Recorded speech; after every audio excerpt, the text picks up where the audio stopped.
Good afternoon and welcome. My name is Nilanjan Sarkar, and I'm Deputy Director here at the London School of Economics and Political Science. A very warm welcome to all of you joining us from various parts of the world across various time zones, I know from the emails that I have received. So we're very, very happy to have all of you with us this afternoon for the next event in our Fact and Fiction series, where we focus on a particular book, invite the author and an esteemed panel to discuss the book once the main arguments of the book have been presented.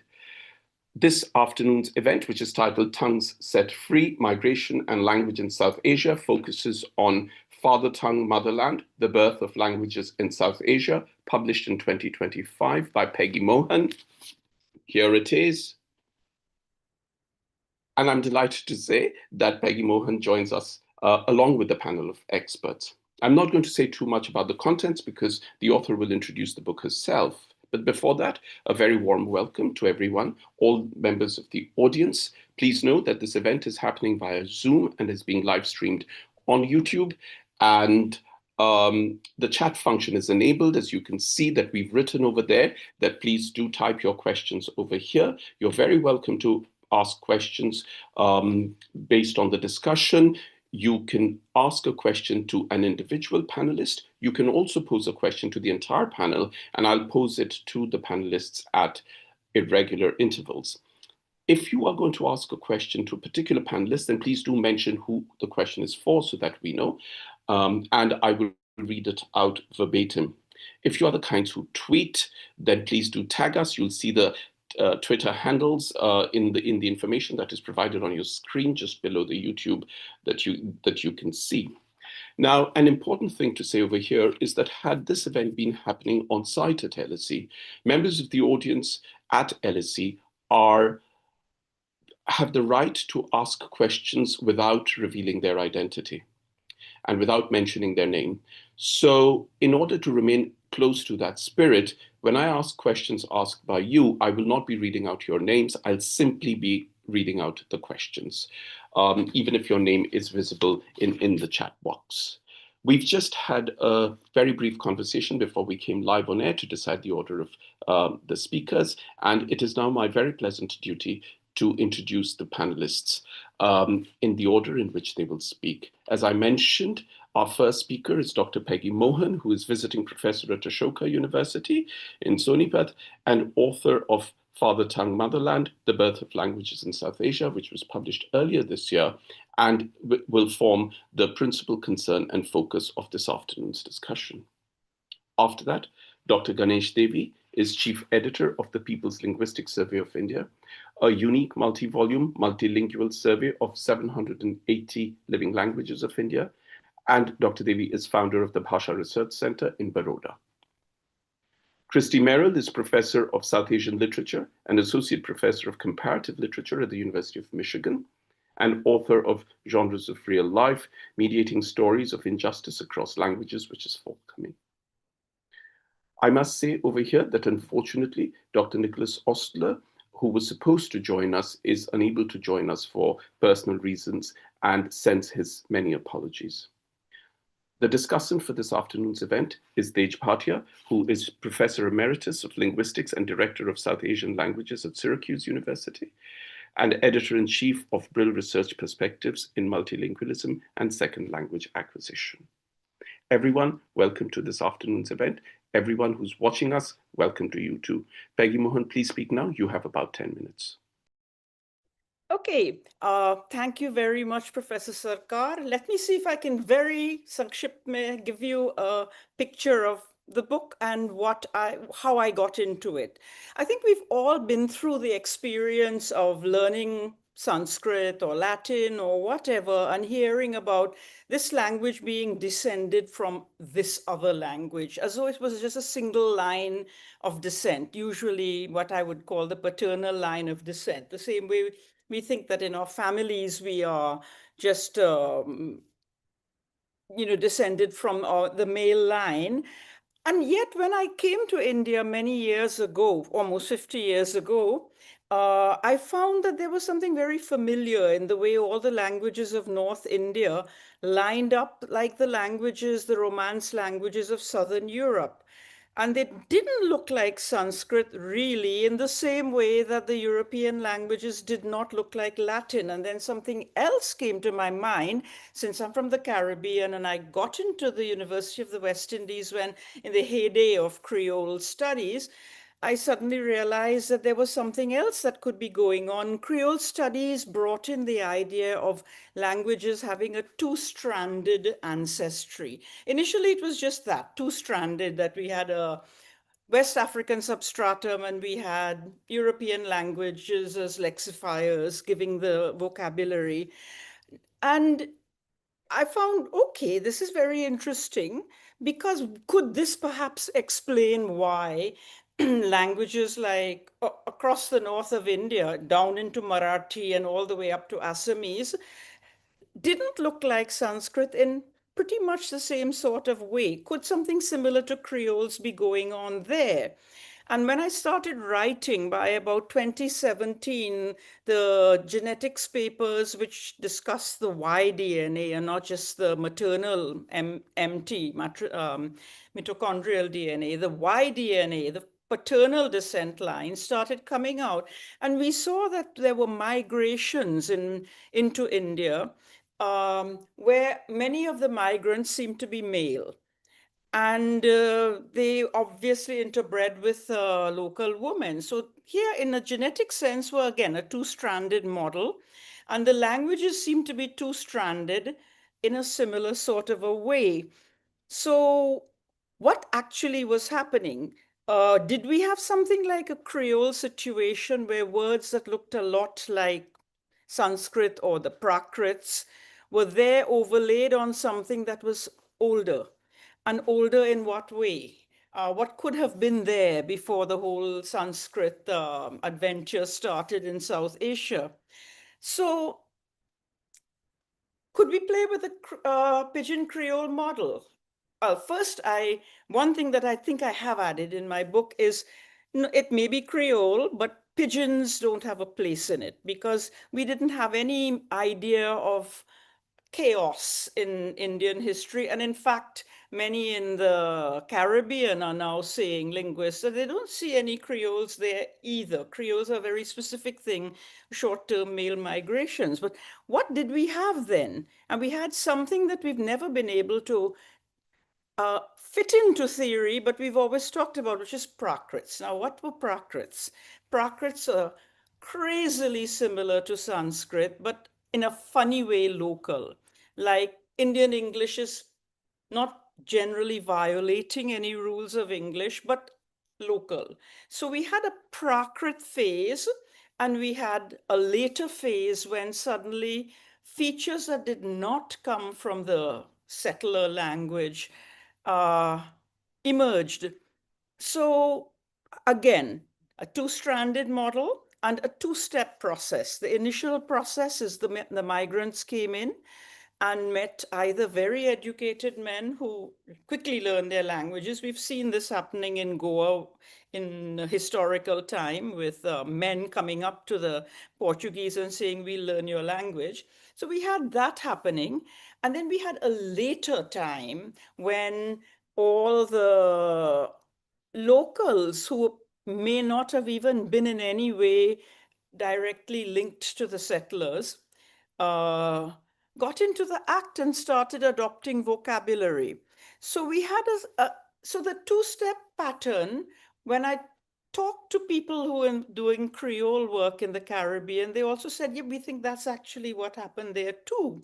That initially you have a small encounter and people mostly picking up the European language, and then much later, the very African features coming in as the slave trade becomes industrial scale. So how do I prove this? It so happened that there was a language in India which pretty much before our eyes in historical time, since the 1400s, right on the cusp between North India and South India, which is called Dakhini, which had a lot of vocabulary from what we would call Urdu now. And yet a lot of the grammatical structure seemed to have come from something like Telugu, maybe Kannada, some Marathi. So we see a language coming up which in its structure embodies features from the South, but in its vocabulary seems to be languages from the North. Could this be a model? Could this be a way of explaining quite a lot of other things that had happened in India in historical time, which we don't have a record of, like, say, the migration south from the Indus Valley into the into the South Indian uh, areas. So could Dakini be our way of proposing that this is how the languages, the new languages of India came up? We can't obviously talk so much about the languages of the South, except that we say that there must have been some changes when the Indus Valley people went south. But all the all the languages of North India differ from Sanskrit and Prakrit in similar ways. And of course, you could see that somewhere around the confluence at Allahabad of the Ganga Jamna, where the Magadhan space comes on the other side, you see a slightly different family of languages with a different grammatical structure. And all of a sudden, it seemed to me like India fell into three language zones: the South, the Northwest, and the Northeast, which were not so vastly different. So much so that, like, when I get assignments from my students, I don't have a great problem following, and sometimes they do forget to give me glosses and translations. I can figure out what they're doing. The only other thing that is, I think, interesting to you in this book is, if I had the model from Dakini of this two-stranded process, could I, by a subtraction, taking out the features that had to have come from Sanskrit and the Prakrits, work backwards with the languages of the Northwest to arrive at some skeletal picture of the Indus Valley language, that it would have had a number of features that earliest Sanskrit didn't have, like ergativity. What kind of ergativity? How do we dig back to find what early ergativity looked like? Sounds. Professor Deshpande talked about retroflexion coming into the language. I dug further back and found it probably came with the very first migrants out of Africa, and it went all the way to Australia into the first Australian languages. So it was fun to use the model in reverse time and try to guess at, as far as we could prove it, what the Indus Valley language could have looked like, though we don't have an idea of what the words would have been. And then, of course, once you have this model, you can see it again and again. You see it in Nepal, in how Nepali came up. You see it in Bengal. You see a time when all these languages came up, a time of disruption when the sultanates came into India in the 12th, 13th century. And suddenly all these languages appeared. They were encouraged. They were probably there. So there's quite a lot of speculation about when they came up, what the past was like. But by pinning it on Dakini, which we have some reasonable record of, we get a picture of what could have happened. And how gradual was it? It wasn't very gradual in Dakini, but it could have been more gradual in the replacement of vocabulary and the Prakrit structures like gender coming into all the languages of the Northwest, up to Hindi in the East and Marathi down in the South. So that's, to me, a quick picture of the language, of the things that are in the book. It started with me thinking only of Creoles, Pidgin Creole theory. Then by the second book, by Father Tongue, I said, no, no, no, let's not have pigeons there. It doesn't seem to work. And so I'm building the model of the process of hybridization and looking back at the history of Indian languages. I'm trying to keep to time also. That's absolutely fine. Thank you so much. Having read the book more than once myself, I think that was a wonderful summary, and I'm sure Some of this will come up in the discussion, and you can come back and explain a bit more if you'd like to later on, once we've heard the other panelists speak. Dr. Ganesh Devi will speak next. He is chief editor of the People's Linguistic Survey of India, a unique multi-volume, multilingual survey of 780 living languages in India. And Dr. Devi is founder of the Bhasha Research Centre in Baroda in India. Dr. Devi, please speak now. You have 6 to 8 minutes. You need to unmute yourself. Thank you so much. And it's an absolute joy to hear Peggy Mohan speak about her book. This book, absolutely without any doubt in my mind, will be remembered for a very long time, because it has turned the history and the language studies related disciplines in India and outside, to a new historical phase. At a time when the Sanskrit language is used to dominate people, to increase subjugation, to destroy even our federal structure and democracy. A book like this, she says, it's a simple book, but it is indeed not a very bulky book, but the 4 chapters of it will be remembered as 4 important adhyayas for the following reasons. One, she has shown the courage to speak about the language or languages or set of languages probably about which the world does not know, where the focus has been on the script rather than language so far, and bringing the Indus Valley civilization in the realm of language history, historical studies of language in India. That's a that's an unparalleled accomplishment of this book. Secondly, uh, language discussion has always been for the last 200 years in India or about India, divided between Sanskrit and Prakrit. But there is a third player there, not just a shadow, but probably the substratum, absolutely the soil on which Prakrit and Sanskrit uh, grow. And to draw attention to that is a very useful contribution from the perspective of modern Indian languages, because the study of modern Indian languages has remained isolated in the case of each language, or limited, as in the case of Dravidian languages, confined to Dravidic studies only. So, this pan Indian, pan South Asian perspective on languages, where the underbelly of the language layers and the spread that she has pointed to is very remarkable. Uh, there are 2 more reasons why I like this work immensely.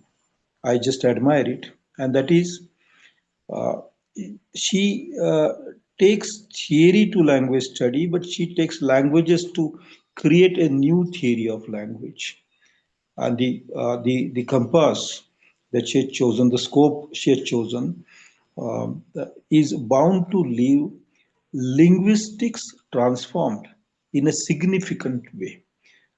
Is not historical linguistics, is not structural linguistics or social linguistics, is all put together. And this ability to go beyond the disciplinary confines and yet stay close to the basic material, that is language, that's amazing. Uh, while she presents a very major thesis, major theory about India, entire language history of India or entire history of India in terms of language, she does it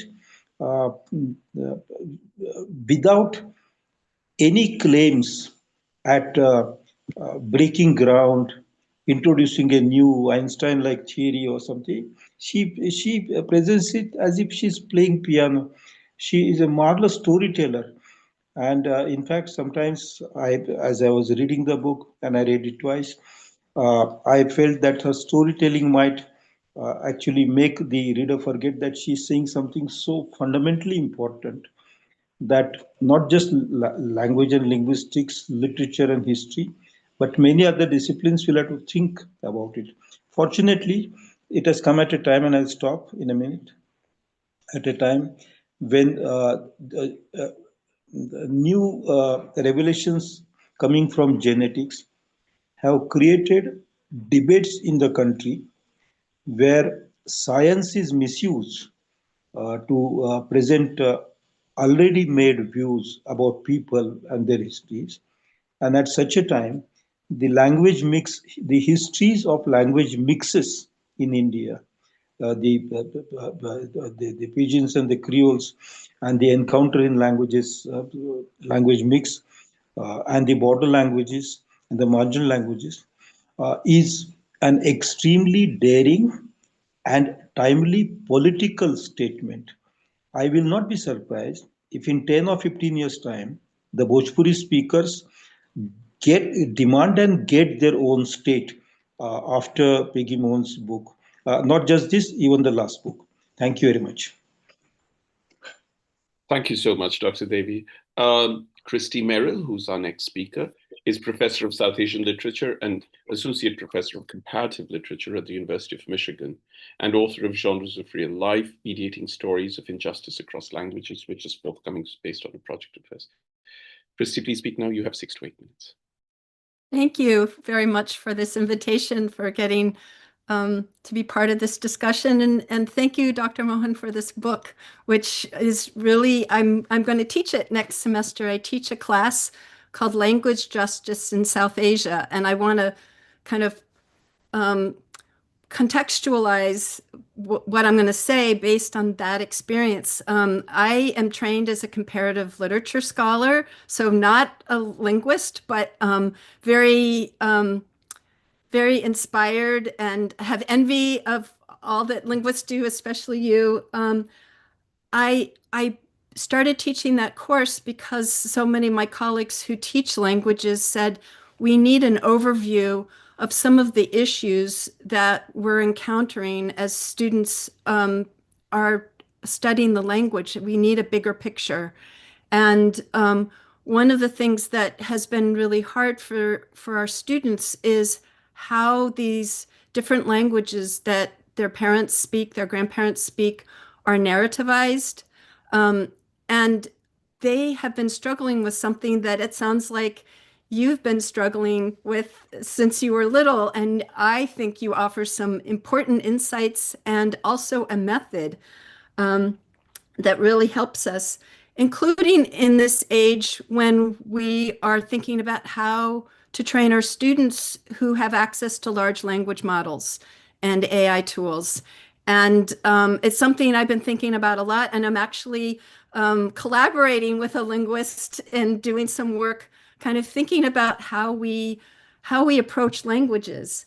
And one of the things that I really like about the book is, first of all, I will tell anyone who hasn't read it, think of it as a mystery, because it really, I agree with what Dr. Devi was saying, that that she's a very good storyteller, but there's also a mystery which she brings down to a very basic moment in her life, which if I hope I have a student like this in my class. She has a scene where she's saying a word. She grew up in Trinidad and they're speaking Bhojpuri, and she realizes that she's not aspirating the word. I can't remember if it was bhai or bhaji or something.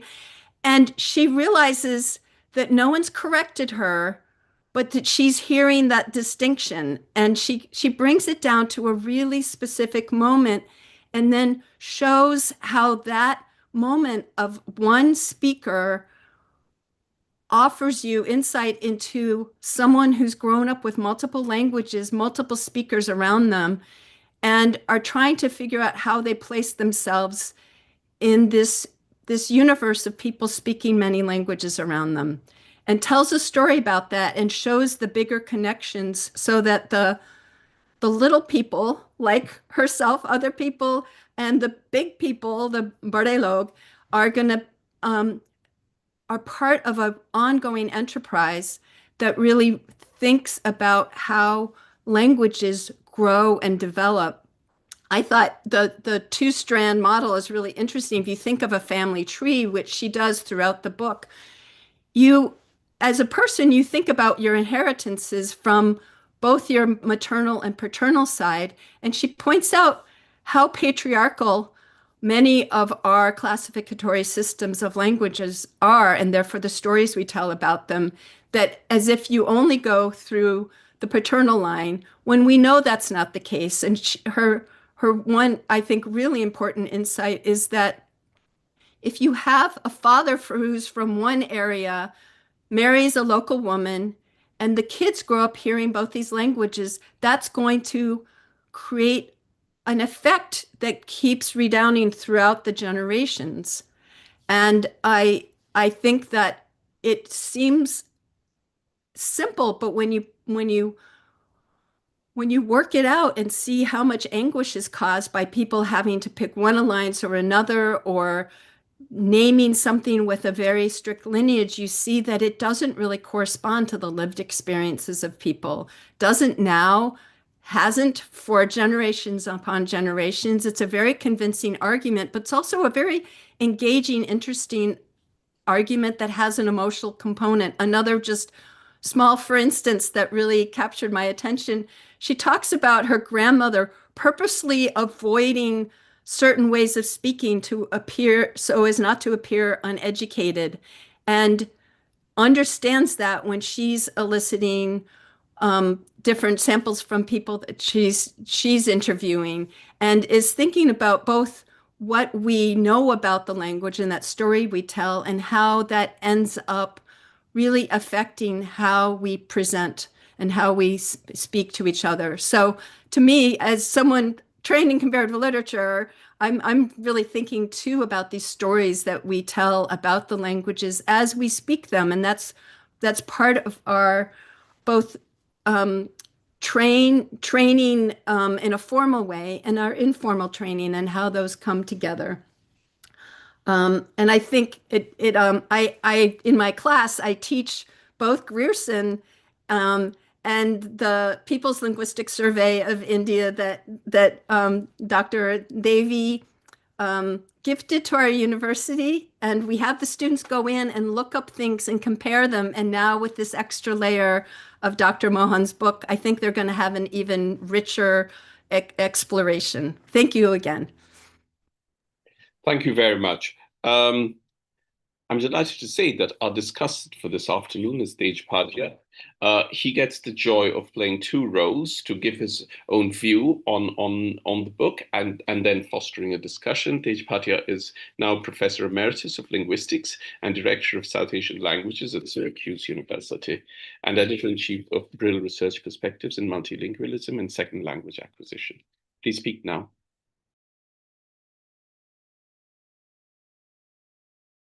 You need to unmute yourself.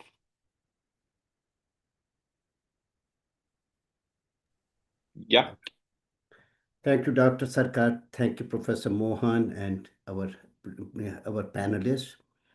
So I am Peggy Mohan book. I enjoyed it thoroughly. I thought provoking, as it's evident from our panelists. And so this is, and I like what Professor Merrill said, that it has been presented in such a style, it's almost read like a mystery with some kind of definite answer to that mystery. So what I'm going to do is, in addition to what our panelists have already spoken about, I would like to add yet another layer of my own personal story to this Professor Peggy's presentations and others, to book, I mean. So my story is basically linguistic journey, how you know, we came as an immigrant family and started becoming multilingual. So I will understand, I will simply key, why I'm talking about my story here, linguistic journey here. Partly, I want to underscore the points, key points, key takeaway messages Professor Mohan's book, has. So I grew up in, my first year, I grew up in Multan, Pakistan. My first language is Saraiki, and which has, implosive sounds. And it is a very interesting history, implosive sounds. It's a pleasure as well as pain for me. And I'll come come to that point, language shame and that type of trauma we suffered. So first language is your Saraiki, and it has different names, Multani, Lahanda, etc. One of the key linguistic feature is implosive sound, ba, da, ga. And these key, the distinctive sounds has some kind of, again, some pleasure and pain for me as person and as well as, for the family. My second language, ethnic language, is Punjabi, which is tonal language. So if I have to introduce myself to someone, my last name is Bhatia. I cannot say Bhatia. I have to say Patia. Mera naam Tej Patia hai. This is my ethnic language. And the third language, my family migrated at the time of partition to India, to Delhi. Actually, at that time, my father was already in India. He was working with the British, the empire, British, empire, I should say, at that time. So, so my mother brought us to Delhi, and then Hindi became in contact with Hindi, and Hindi turned out to be my third language. Then after that, of course, growing up in India, you cannot escape English. English is the language of intellectual makeup. So the fourth, yeah, and I acquired the fourth language in English. So, oh yes, my father. My father spoke Pashto, and of course Arabic and Persian. So I did not, I was scolded only in Pashto. Whenever my father will say, we don't understand something, my father will say, what's the matter with you? Am I talking with you in Pashto? And he did indeed talk with us in Pashto. So now the question here is, oh yeah, one more thing is, so as I said, my first language is Multani, but this was also not just being the native speaker in that language and language of my emotional makeup, but also the social evaluation outside our family was in a way very negative. We were seen as, or social evaluation in India was basically that these are very rustic people who came from Balochistan and that one. And Hindi word which was used was, we are ladaku. We are a fighter. We fight with even the air or the wind. So give us any opportunity and we'll fight. So this was in India when we were playing with children or with boys. And the thing is, we were very afraid that somehow our language, first language, does not give our identity, give away our identity. And it did give away sometime identity. So that was one of the trauma, emotional trauma. Yeah, I think also your Professor Mohan mentioned that it emotional side was quite taxing for us. So at this point, the situation, one thing is, well, it has language and emotion and trauma and language shame, all these things going on with my first language and then some of the other ethnic languages. So how, now my question, one of the questions which often comes to my mind, but Multani is my first language. Is it, second language Punjabi, then Hindi and all that. So do I have a mother tongue? That's one thing, some I would like to, if possible, we would like to address that one.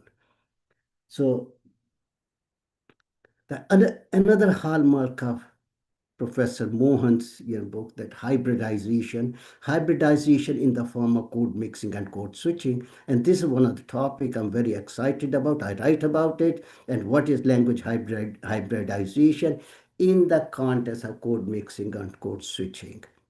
So what is code mixing? Is creolization? Is it different? That what are the formal features of code mixing, and why do Indian code mix anyway? Hmm? Is it a defective process, or is it some kind of very optimizing process? By code mixing and code switching, we are creating a totally different language, third language.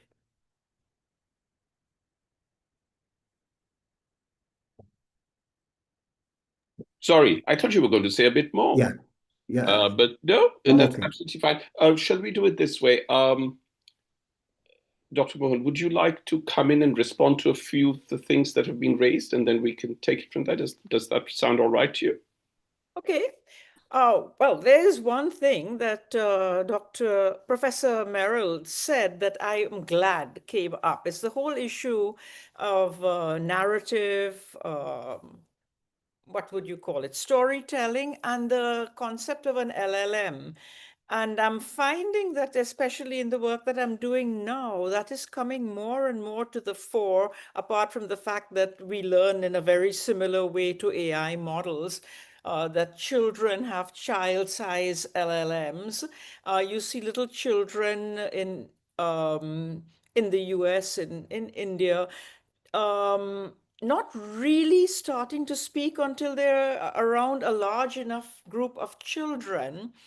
And like I'm in the case of my granddaughter who was growing up in California, her parents are not American. Her caregiver is Mexican, but where did she get a Californian accent from?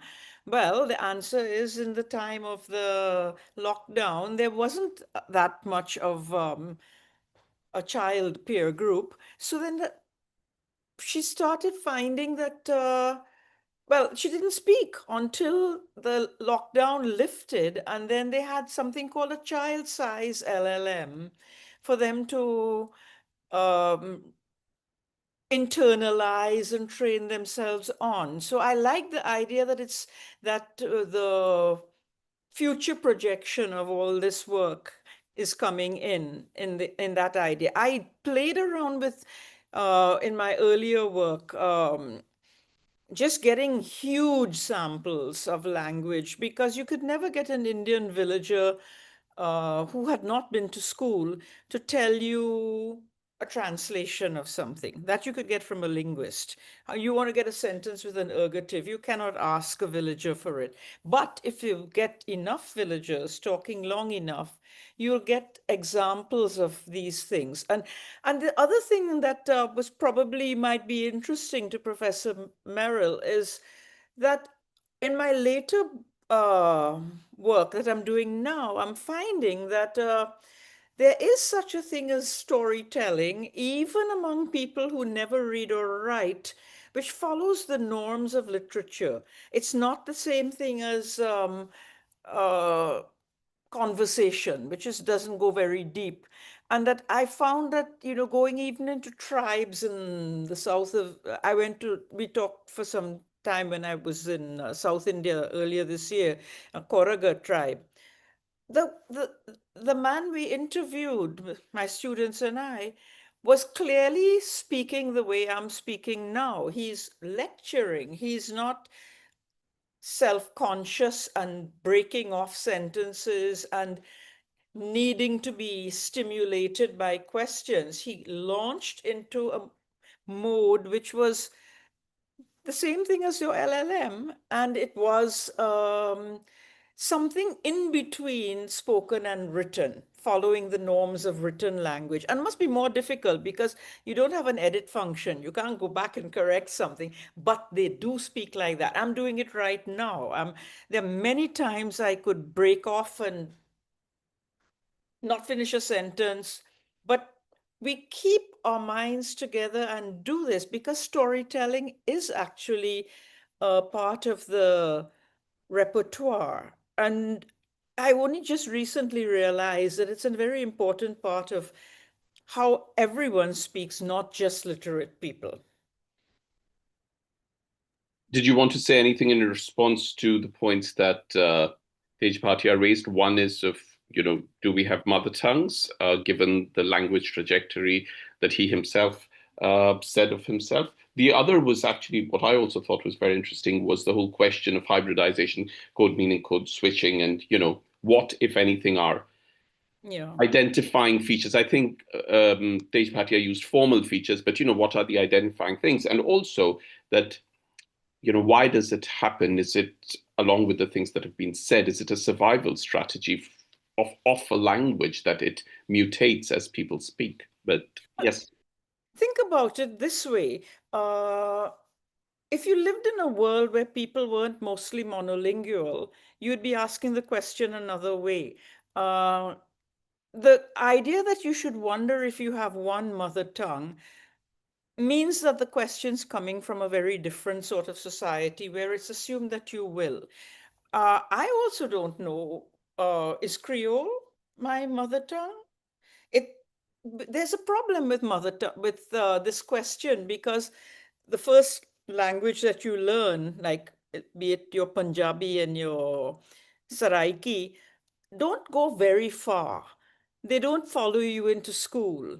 And at some point, they are supplanted by other languages, and you almost don't know it. Like nowadays, I am sometimes asked to speak to people in Bhojpuri, and I know how to start a lecture in Bhojpuri, and I know how to end it. But all the technical things I want to say, and this is an important thing, how do I speak technically in these languages? And in fact, there's something else that I'm asking myself now about Hindi, since we're wondering about LLMs.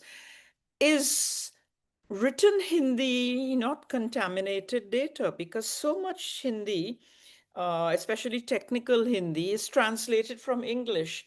Is it genuine data if it's actually just a translation? So there are all these things going on, and the easiest way to dismiss it all is to say that, well, maybe the idea of there just being one language is just maybe a Western way of seeing things from a monolingual society. But that's not totally true.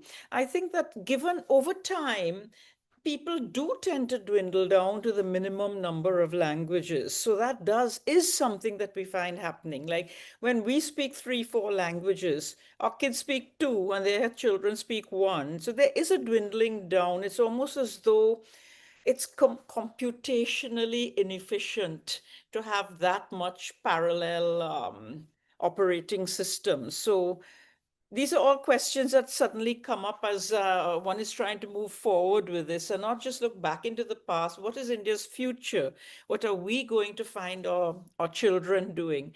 And by the way, the word that I, as a child, Professor Merrill, was bhaji. And I always think of Tej Bhatia when because as a child, I found out instinctively what he in fact found out in a much more formal way and wrote about. And I still talk to my students about how do you say bh, and how do you say something that is so has got vibrating vocal cords, and suddenly the ha, which is without vibration.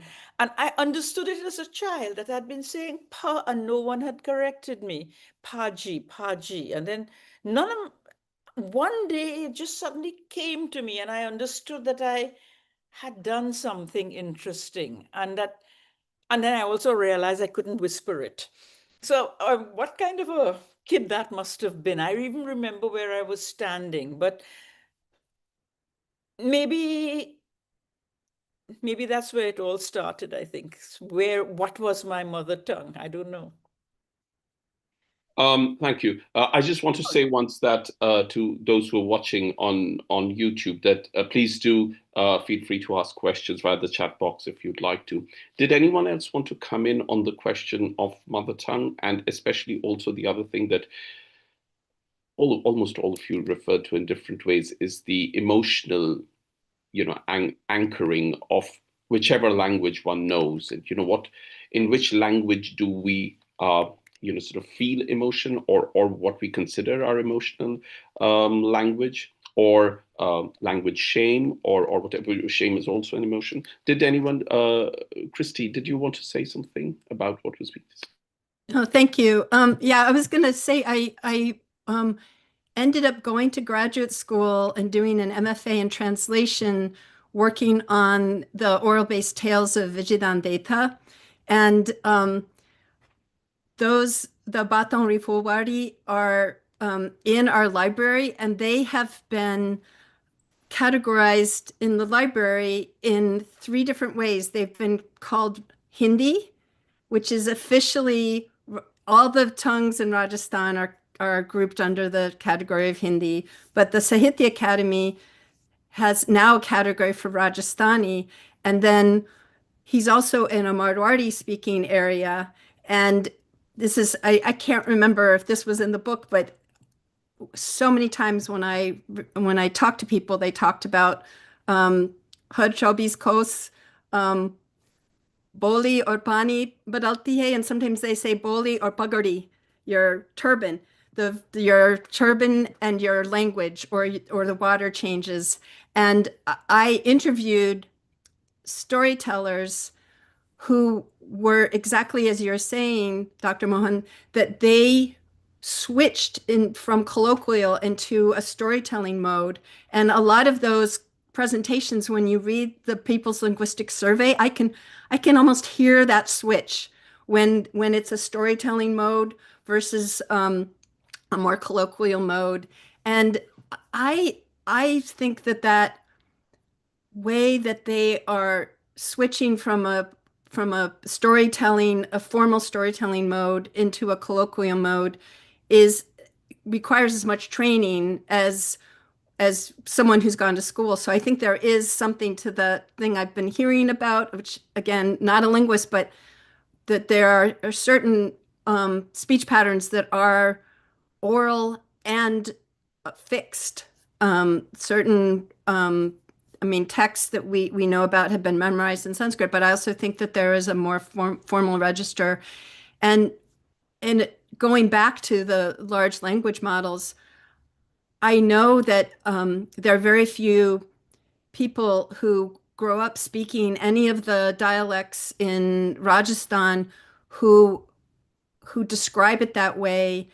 Like some people say they're Marwari speakers. They could be from Calcutta. They can be from all over. But there is a way that description of the language is not only shaping the codes of the large language models, but it's also shaping our perception of code switching.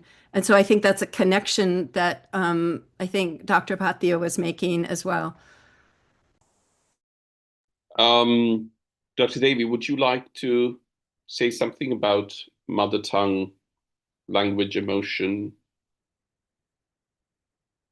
You need to unmute yourself. Yeah, I'm very happy that Peggy's used father tongue rather than mother tongue, and that everybody should have a mother tongue is a wrong expectation, really. I mean, could I just ask all of you? This comes obviously, the very question comes from a position of undiluted ignorance, which is that how did this phrase become so common and popular, mother tongue? I mean, I hear it everywhere across the world. It's not something that is true of South Asia or the subcontinent, and I mean, what is this connection with the matrilineal side when, in every other imaginable context, the paradigms and the frameworks are patriarchal? Let me put a quick suggestion. I remember I must have mentioned it in this book or in the earlier one about the Garifuna community in Belize, where the men and the women don't use the same vocabulary in their language. And it's understood that up till the age of 5, even the little boys speak their mother's language. Then after 5, they shift. And I've always imagined that even with the people who spoke Prakrit or who were the children of the Vedic settlers and so, that the children must have up till about the age of 5, which is, we think, is actually school going age. That seems to be the age at which little boys begin to pick up their father tongues. And maybe the girls don't, or the girls might also. But so then you begin to get that kind of a division between male and female in languages. And the father tongues, like there in enough families in South India, Ganesh would probably know them well, that where they're Brahmins and the girls know Sanskrit, but they know they should not speak it. So that is also there. So there is something up to the age of 5 where the mother really uh, dominates, but I know families where that didn't happen, but they're so rare that I notice those families where it's not just the mother. Dr. Devi, you were going to say something when I interrupted about this whole thing of where the phrase mother tongue might have come from and become as popular as it has become. I have muted you, so you'll need to unmute yourself.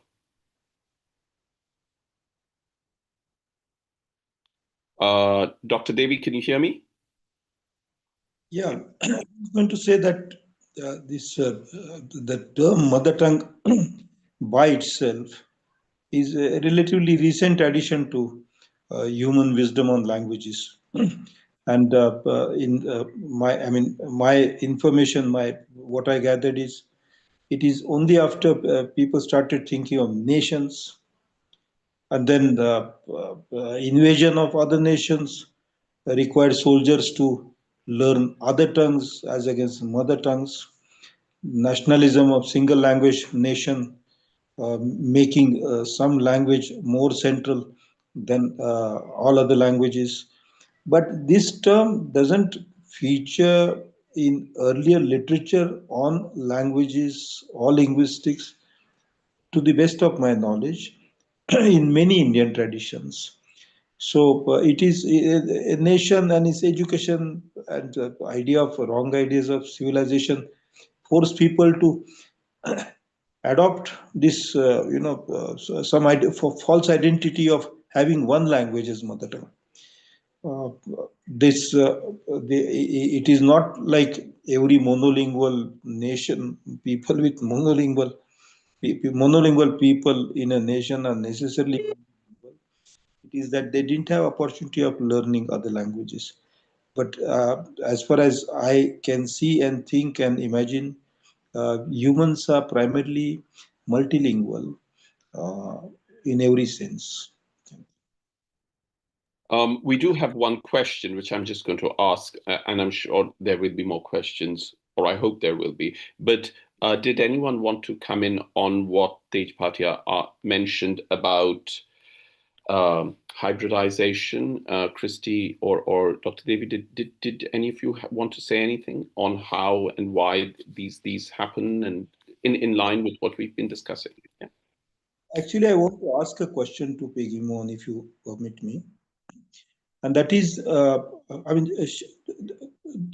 she has done the history in a very enticing way, um, extremely important. But the question of language technology, such as the oral traditions, disciplined oral traditions, then the arrival of paper, then arrival of printing, and Peggy, you maintained that for the influences to settle in, for the interaction to settle down, a lot of time is necessary. But with new technologies, that time gets reduced. And you said in your opening remarks, when you're speaking of Dakhani, in parentheses, you said, well, it was a long time. And then you said, no, not such a long time, as compared to earlier longer times in relation to other languages, because paper had come in at that time, in the case of Dakhani. And so Would you like to consider this in your history, that writing or language technology of any kind uh, plays an important role uh, in all these interactions, or is it only structures and sandhis and samases that need to be counted? Thank you. Well, let's put it this way. Lately, I've been looking at my students' assignments. They've been writing in pretty much quite a wide range of languages of India in phonetic script. That was a phonetics exercise. And I'm finding I'm reading through Marathi, I'm reading through Malayalam, reading through Kannada, not so easily, so the last two, but not too badly, all the languages of the North, and all the people who say that you cannot understand Kannada from one village to another in spoken form, but when a thing is written, suddenly, the feeling I got is it's like hair that's been suddenly combed, oiled, and braided, that you can follow the languages suddenly, if you don't have a script issue in front of you. And maybe they become standardized. I don't know what it is, but once the language is reduced to writing, quite a lot of the bewildering diversity seems to sort itself out. And like you could look at all the languages of India telling different stories, but if you're reading through them written down, and phonemic script is better than phonetic script, suddenly they're coming through to you and you're wondering, why did I not understand Garhwali before? Why did I not understand Oriya before? But in written form, they suddenly become accessible. And this is something that I'm thinking about, that if one were to translate from one Indian language to another, we can use our instincts from Bhojpuri to follow Assamese.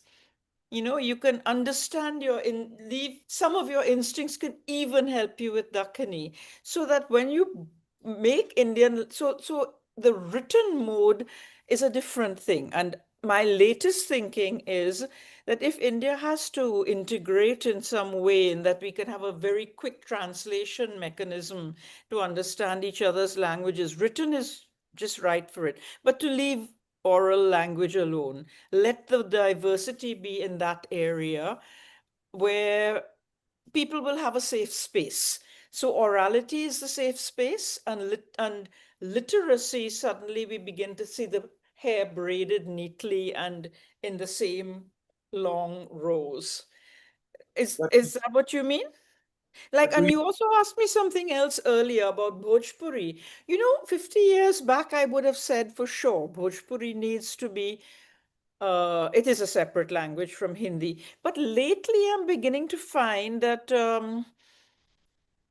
especially since I've been spending time looking at China, where they have their dialectal differences, but they don't regard them as overwhelming, whereas we do. We've put all our languages in silos, and it's dubious as to whether it's, not only in silos by having different names, but different scripts. If one were to listen to Kannada and Telugu, they would slide into each other if we didn't feel that we were moving to a different script. Or Odia would slide into what's right next to it, maybe Telugu. If you didn't have a script that made them so uh, different in their little castles. It's like you can go to a place like Estonia, where the language is not anything related to German or French, but you can read the signs.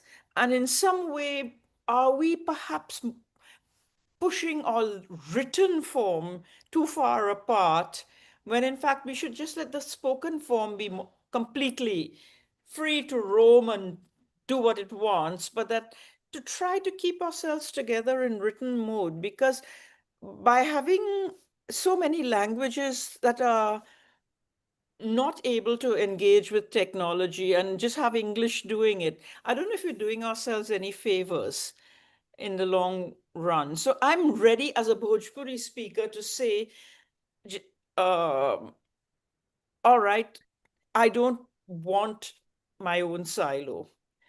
You know, it's a new thought in my mind that perhaps we have too many silos. Well, But that, hmm?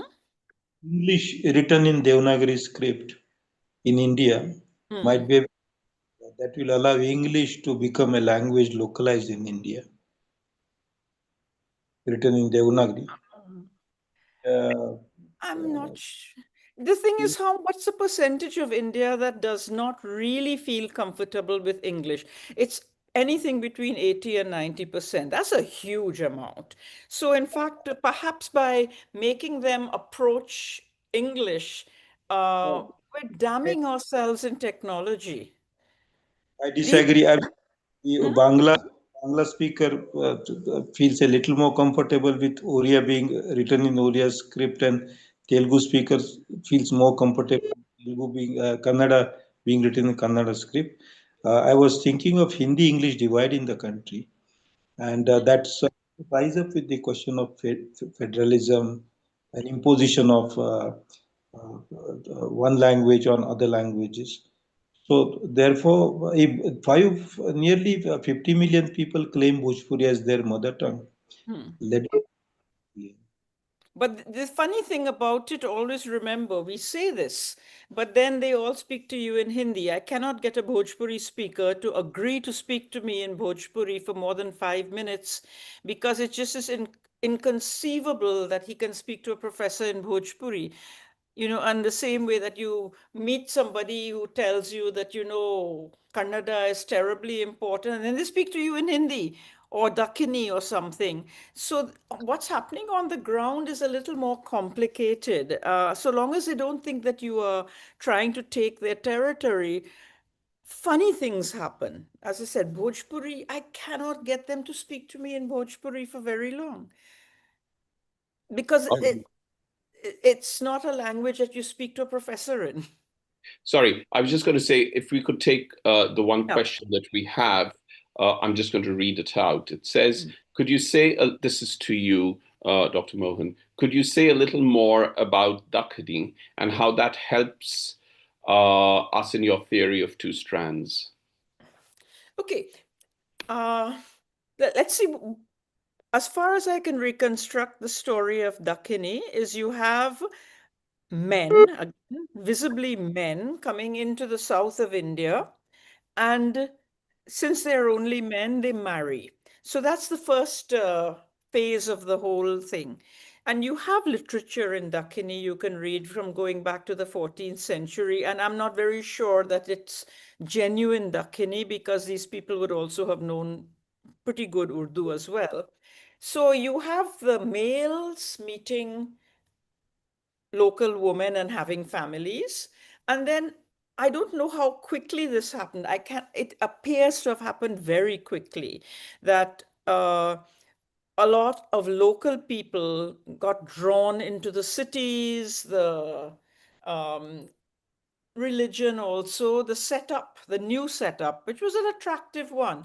Why did they become Muslim? One of the possibilities is it was a very heavily Buddhist area. So to say whether they were properly Hindu at all is another matter.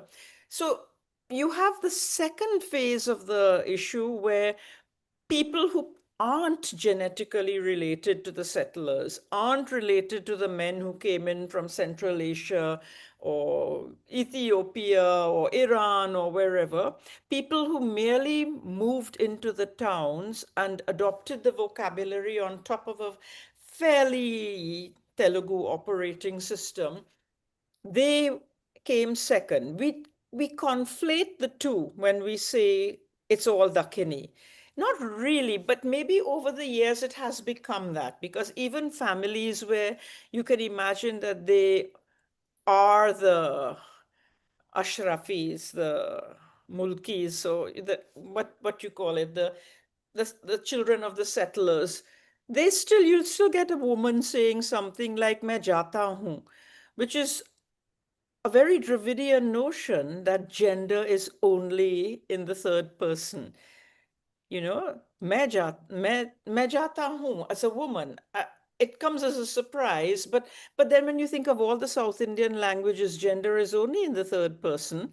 And so that's a very visible way in which you can see that Dakini has a mixed ancestry. So that who are the people who brought in all these features? Probably not the first scholars, not the Sufis who walked around and said things in something which doesn't sound very much like Dakini. It sounds a little bit more northern. But then comes the next lot. And that's again similar to the slave plantation story in the Caribbean, that the early plantations were little homesteads where a few Africans and a few white servants and a few white owners actually met and had their meals together, or something like that. Sure. And it's only when you had this huge group of people saying, we are now permanently with you, either because we have nowhere else to go if you're slaves, or you have opted to become Muslims and to settle in the towns there. Then comes all the mixed language. Sure. Does that make sense? Yeah, I'm conscious of time. Shall we, Tej Bhatia, would you like to say something just to round things off? I'm aware that you have to leave early.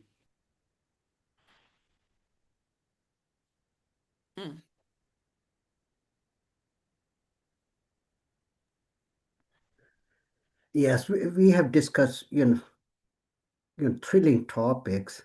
And one thing which I would like to comment on, beside mother tongue. So one thing, code mixing, code switching. This is one of the system which I think, can solve lots of the problem of intelligibility, because these are the mixed system and try to reach out, or I should say, this is the accommodation, linguistic accommodation, which is built in human mind and human brain. We would try to reach out to everybody rather than to different groups, rather than just confine yourself to one group. The second point, we have been talking about, mother tongue and parent language, or I think it has very serious implications for language acquisition research, theory of language acquisition research. We always mention mother is, but we never mention father is. Fathers also play a very important role in the rearing up children, but linguistics theory is blind on this one, or simply there is a serious gap on that one. So, and then if you look at language acquisition from the viewpoint of Chomsky and biolinguistics, or innate hypothesis that we are genetically blessed to speak languages, we are born to speak languages. Now we have to make room for, again, father language into it, not just the mother language. So that's what I think I'll conclude with that. Thank you very much. Christi, you wanted to say something. I would like to ask you, if you don't mind, Professor Bhatia, and then maybe others if you're interested in this question. It seems to me that that multilinguality is one of the huge strengths in South Asia, and you were describing your lineage and all the languages and the real appreciation you have for those. And it seems to me that it's true that I agree with Noam Chomsky that we're all born to be able to speak languages, but I feel that there's something very different growing up in a monolingual culture like America versus growing up in a multilingual culture, and one of the riches that people have brought to America is an ability to the United States' ability to move between languages, even though some people have a hard time with that. And I'm wondering if you could say a little bit more. You recounted the story of your family, and just kind of looking at that and thinking about a response to future training. What are some ways that there might be a way to appreciate the skills that we get with multilinguality? Well, yeah. So one thing is simply linguistic inclusivity. Like code mixing, code switching. You are dealing with multiple, your speakers with multiple identities, and by mixing languages, you are simply creating multilingual identity and reaching to those audiences. So fundamental principle of language accommodation, which I mentioned earlier also, that's the key to human communication. And that's when I talk about Chomsky and born to speak, but I think what is missing in that bioprogramming hypothesis is simply born to not speak but communicate socially. And that thing is missing in our linguistic theory, like language in, language input. Language input is important, there's absolutely no denying about it. But language, type, that with the mixing. Again, I'll come back to my own, again, linguistics. Well, why we say bilingual children, they have language L1 and L2. Well, no, they have also mixed languages, but you never see the mention of that one in linguistic literature or linguistic theorization of language acquisition and second language acquisition, I would say. So the key is flexibility, communication, who you are, and we should legitimize mixing or mixed system as opposed to simply peripheral system. So Merrill, I think we had so many migrations into this area, South Asia, maybe the climate, the quality of, the ability of the land to yield food. I'm just going to interrupt you briefly, Dr. Devi. Professor Bhatia, I know you need to leave because you have to go a long distance. Otherwise, but please do. Thank you very much, and I'm sure thank you very much to you back on everyone. another Thank you so occasion. much. It's a pleasure to be here. Thank you very much. Thank you for this. Yeah. I was saying, Dr. Devi, please continue. I'm sorry I interrupted you. We had continuity of life in this part of the world and South Asia, and so many migrations, and perhaps people have learned to accommodate those. They learn to live with multilingualism, and it has now become a second nature uh, for people. But the more affluent they become, the less multilingual they tend to become here. And that I think the poorer people, the villagers, and working classes, they speak more languages. That is my impression, my knowledge. So we show it as our virtue now to the rest of the world, but it's no great virtue. It is a fact. It's a reality of our history, which we have accumulated, and it's very nice. We feel comfortable with it. We learn to live with it. So that's the only difference. I mean, if uh, people from Europe were to come and live here for 100, 200, 300 years, they will perhaps also feel comfortable with more languages. We are all the same all over the world. Could I add a little something? I've noticed that if you look at migrants who travel around India, migrants who are laborers going, say, to Kerala, from Orissa, from Garhwal, from all sorts of places, they do pick up Malayalam. But doctors who know English before they go are handicapped in being able to pick up another language, partly because maybe English does help, but there is a sort of a pyramid structure.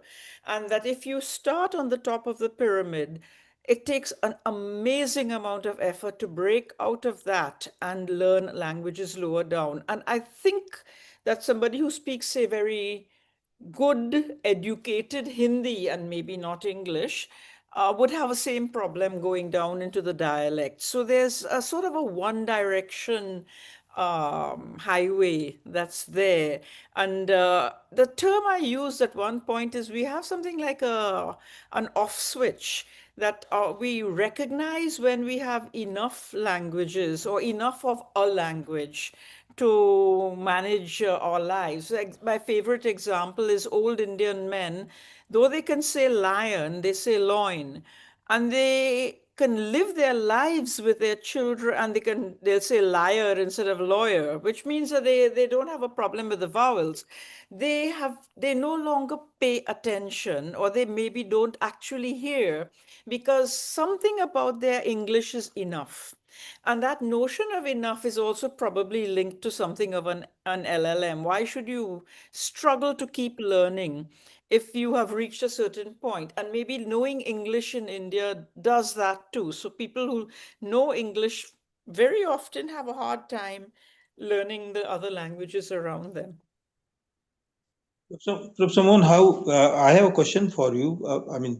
Do you expect this book or your coming work to affect the uh, ideas now prevailing around the Indus Valley script as well?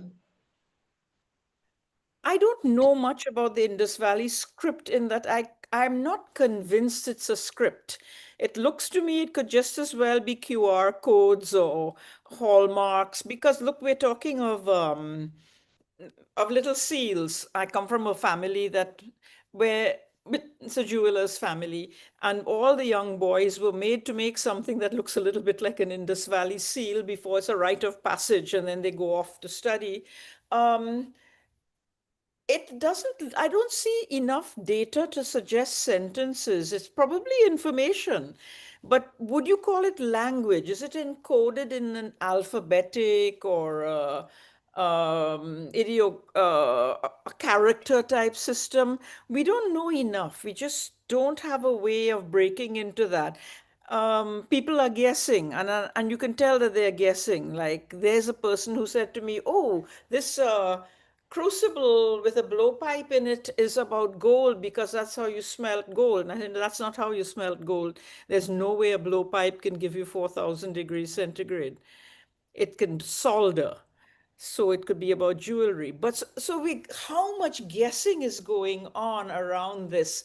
It would be interesting to think of. I'm imagining it's linked to trade and currency, but maybe not language and not narrative, not the things we would call an LLM that could give us a picture of the language. There must be some way of getting at it in some, what could have been there before and guessing around it.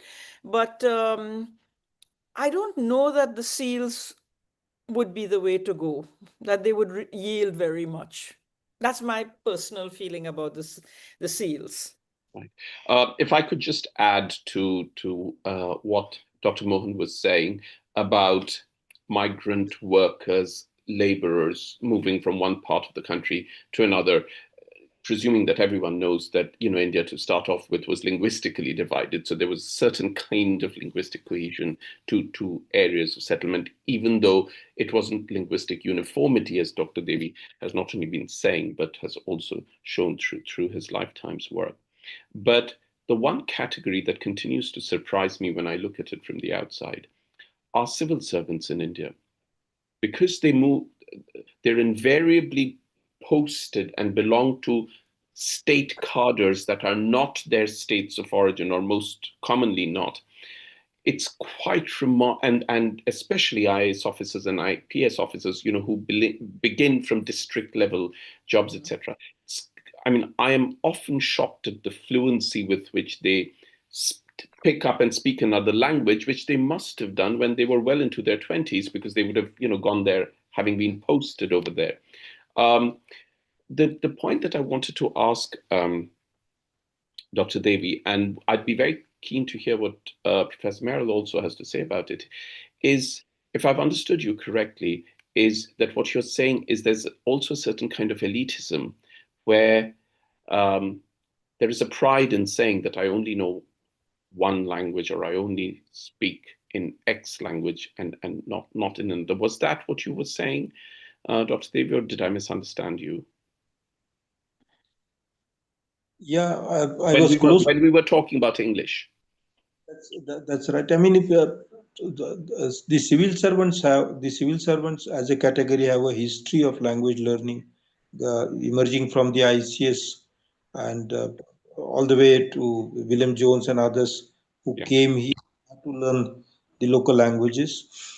Is part of, they have to understand nuances of the local language. Every district where they are posted, and every 2 or 3 years they move to, they they have to understand what's happening for their survival. So that is accepted. But if the same civil servants have their sisters or brothers working in the same state, those different, similar different states in elite institutions, say a science university or an IIT or some such place, or an IT company, banks, their willingness to learn the local language is much less. Uh, I think people learn languages for their survival. Once they learn those, uh, or they acquire languages for their survival, once they acquire or learn, they start loving those languages also. And they love some languages from a distance and admire those, like we do with some human beings. So it is a, I think, part of our evolutionary uh, part of our evolution of the species, where we are passing through the language phase, and who knows, in near future or not too distant a future, we might walk out of the language phase and move to some other phase of communication and survival. This, I will of course feel very sorry when that happens, but that is what will happen.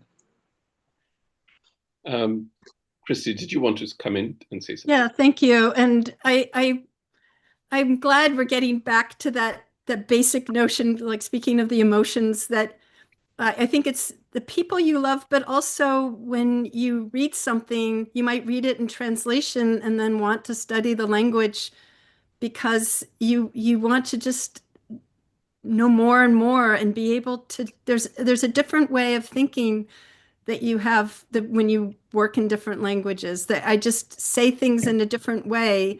For example, when I was reading your book, Dr. Mohan, I was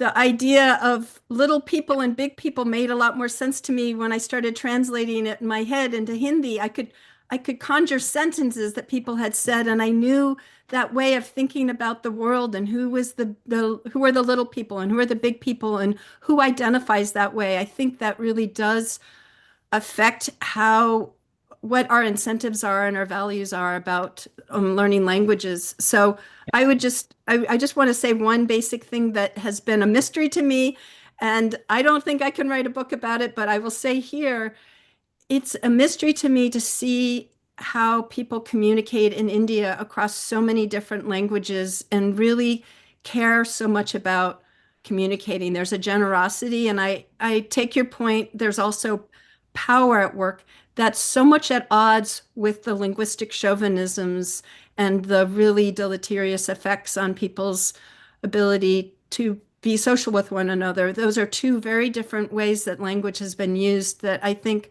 this book kind of gets at. And it's a mystery to me how both could be happening at once. But I think that's part of the question about why some people feel compelled to spend more time making sure that they can communicate with a range of people, and other people are happy to have it be one way.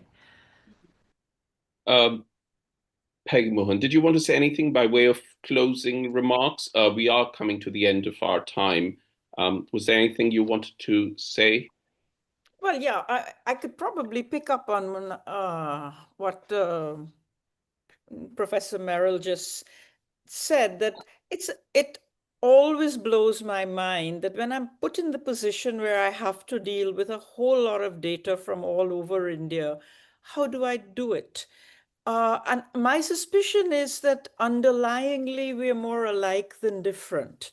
And that while the vocabulary and, of course, the scripts hold us apart, I feel that often I can kind of sneak into the cracks in between the languages at times in written form and data. If I have to, I'm very bad at, say, listening to a soap opera and understanding very local jokes. And I have friends who are much better than me at it. And I think then I'm not good at languages.